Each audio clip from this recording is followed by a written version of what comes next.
শুক্রবার ভোরে ইসরায়েল ইরানের ওপর বড় ধরনের হামলা চালালে মধ্যপ্রাচ্যে নতুন করে উত্তেজনা ছড়িয়ে পড়ে। এই হামলার পর জর্ডানের আকাশ সীমায় প্রবেশ করা ক্ষেপণাস্ত্র ও ড্রোন ভূপাতিত করার ঘোষণা দিয়েছে জর্ডানের সামরিক বাহিনী। একই সাথে দেশটির বিভিন্ন শহরে সাইরেন বাজানো হয়। এই ঘটনা প্রবাহের মধ্যে একটি প্রশ্ন বিশেষভাবে সামনে আসছে, কেন জর্ডান ইসরায়েলের পক্ষ নিচ্ছে, যেখানে ফিলিস্তিনি ইস্যুতে তাদের অবস্থান ঐতিহাসিকভাবে ভিন্ন। জর্ডান সামরিক বাহিনীর বিবৃতিতে বলা হয়েছে, ইরানের পক্ষ থেকে ইসরায়েলের দিকে ছোড়া ড্রোনগুলো জর্ডানের ভূখণ্ডে আঘাত হানতে পারে, এমন আশঙ্কায় সেগুলো ভূপাতিত করা হয়েছে।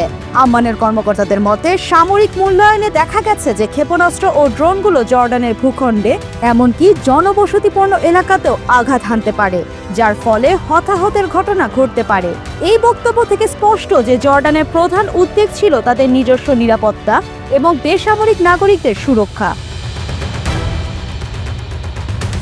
ভূরাজনৈতিক প্রেক্ষাপট বিশ্লেষণ করলে জর্ডানের এই অবস্থানকে বেশ কয়েকটি দিক থেকে ব্যাখ্যা করা যায়। প্রথমত, জর্ডান একটি স্থিতিশীল রাষ্ট্র হিসেবে নিজেদের অবস্থান বজায় রাখতে বদ্ধপরিকর। ইরান ও ইসরায়েলের মধ্যে যে কোনো বড় ধরনের সংঘাত জর্ডানের আঞ্চলিক স্থিতিশীলতাকে মারাত্মকভাবে ক্ষতিগ্রস্ত করতে পারে।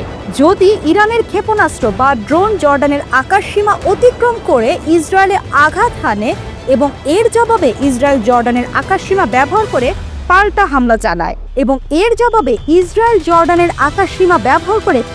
হামলা চালায় তাহলে জর্ডান অনিচ্ছাকৃতভাবে এই সংঘাতে জড়িয়ে পড়বে। এটি তাদের অভ্যন্তরীণ নিরাপত্তা এবং অর্থনীতি উভয়কে ঝুঁকির মধ্যে ফেলতে পারে। দ্বিতীয়ত, জর্ডানের আকাশ প্রতিরক্ষা ব্যবস্থার সক্রিয়তা তাদের সার্বভৌমত্ব রক্ষার একটি সুস্পষ্ট বার্তা। দেশটির সামরিক বাহিনী দৃঢ়ভাবে জানিয়েছে যে তারা স্থল, সমুদ্র এবং আকাশপথে জাতির সীমান্ত রক্ষার কাজ করছে এবং কোনো অবস্থাতেই জর্ডানের আকাশ সীমার কোনো লঙ্ঘন সহ্য করবে না।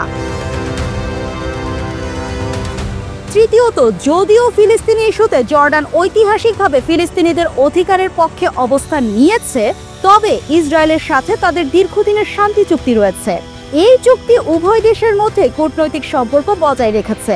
জর্ডান হয়তো মনে করছে যে ইরানের ছোড়া ড্রোন বা ক্ষেপণাস্ত্রগুলো তাদের আকাশ সীমার মধ্য দিয়ে অনিয়ন্ত্রিতভাবে উড়ে যাওয়া তাদের জাতীয় নিরাপত্তার জন্য একটি সরাসরি হুমকি, যা ইসরায়েলের বিরুদ্ধে সরাসরি সামরিক পদক্ষেপের চেয়েও বেশি বিপজ্জনক।